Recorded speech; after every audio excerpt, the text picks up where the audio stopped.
Hi, I'm Brett, and this is a video update on the 2013, it's probably the 2014 Nissan Pulsar SSS. Now this engine comes in two models, same specifications except the body trim and internal parts a little bit different. I think it's the STS model is the same, auto and manual.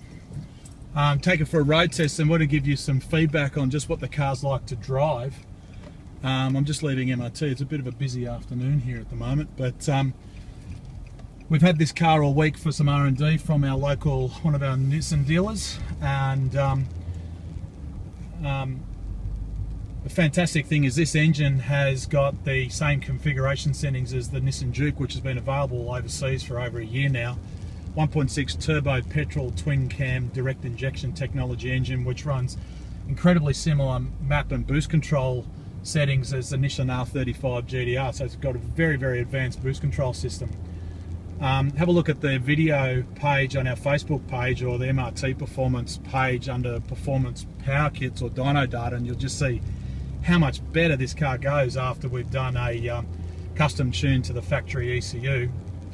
On our dyno, the part that's quite amazing is the car is quite lazy coming onto boost. It's almost like Nissan has really wanted to make it very progressive and slow on its acceleration, but we've increased the power at the wheels around 3,500 RPM by, I think, 20-25 kilowatts in this particular car. We really haven't leaned on the engine that hard or pushed it hard at all. But the incredible part is they've brought it on. The torque comes in so much earlier, and when you drive the car, it's like far out. I can't believe the difference. Change gears, that actually chirps the wheels if you're a little bit aggressive. So there you have it from a performance ECU. You put no mechanical changes at all. You don't need a boost control, you don't need a modified wastegate actuator. We're not even sure a big exhaust is going to make a big difference to this car because it's a very small turbo, very efficient intercooler, and our data logging on the dyno shows us there's really not a lot more scope in the engine from a flow point of view, so everything's flowing incredibly well. In a lot of ways it's like a little version of an Evo 9, Evo 10 where all the parts of the package are working just so well together. So what I'm going to talk about now is a road test point of view. Now, I carried my family to school in this the other day when we were doing our R&D. So I have my two older kids in the back of the car, incredibly good headroom for a car this size.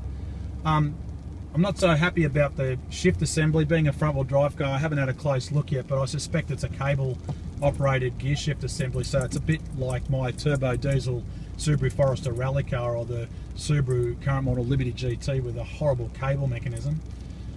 Out of the box, the car is okay to drive. It's nothing fantastic. Pulsar SSS here in Australia has got a really good brand name for itself, so I think Nissan have done the right thing by releasing this car here.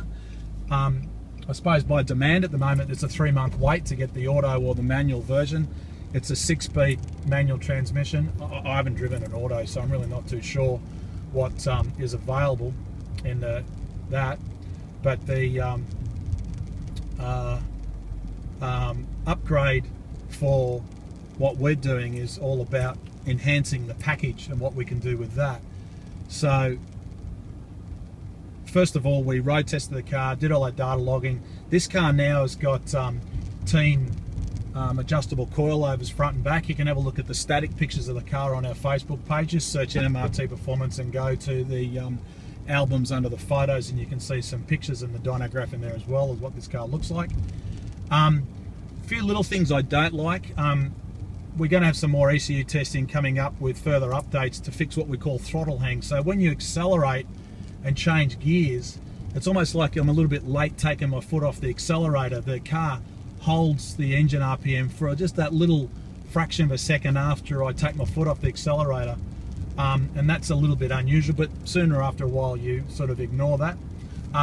The part that I really don't like is this constantly changing graph on the front of the day gauge in front of me telling me how many litres per 100 Ks I'm getting at the moment, and it's just constantly going up and down. I find that a real distraction. The rest of the gauges, Tacho on the left that red lines at 6.5 and a speedo on the right that goes up to 260, but God knows how far it'll go. If it had a speed limiter in it, we will have removed that. I would have personally thought maybe a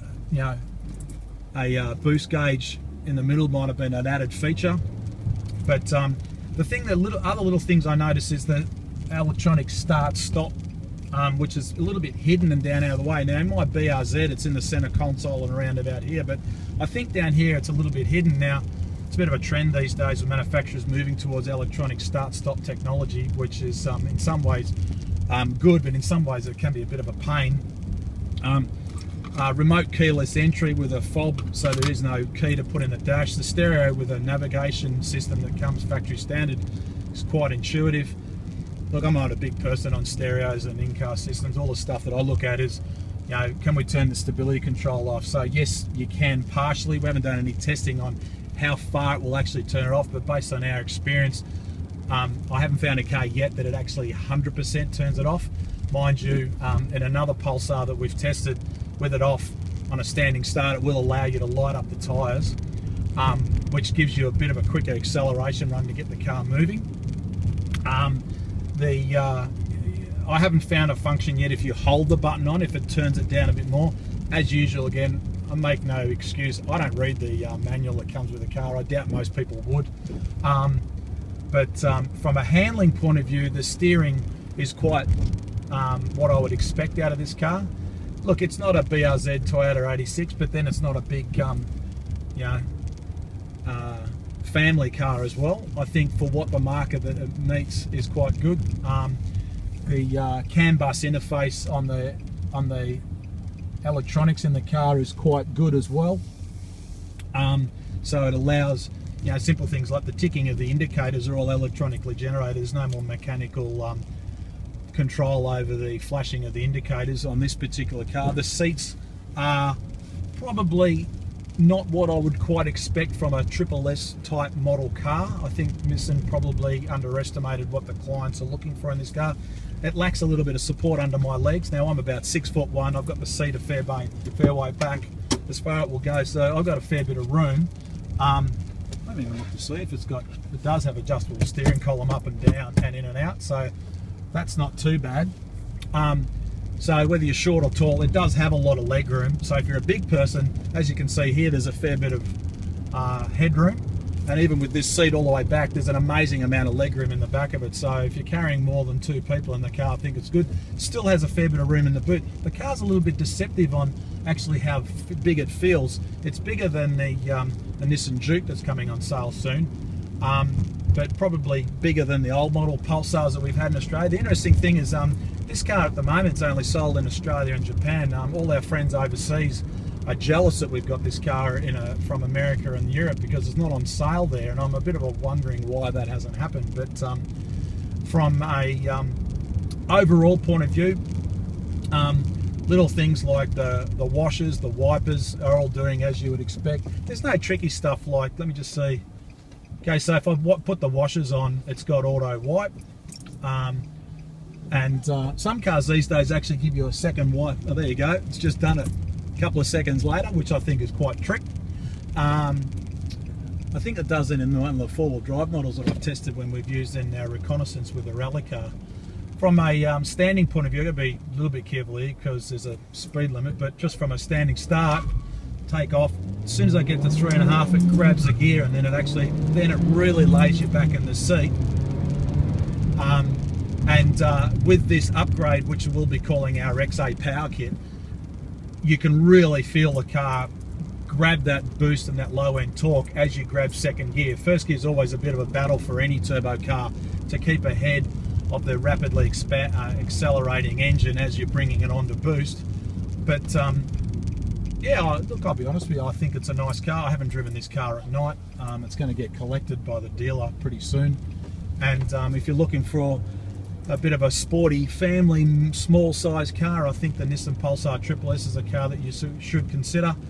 And obviously as we progress with time, things are going to get better, and the aftermarket industry will probably grab more opportunities to include that as well. So have a look at the dyno graphs, download the power kit document off our website, go to mrtperformance.com.au, go to Performance Power Kits on the drop-down menu, choose the model, and I'm sure that we're going to be doing a lot more of these cars soon, so I'm going to go for a bit more of a drive.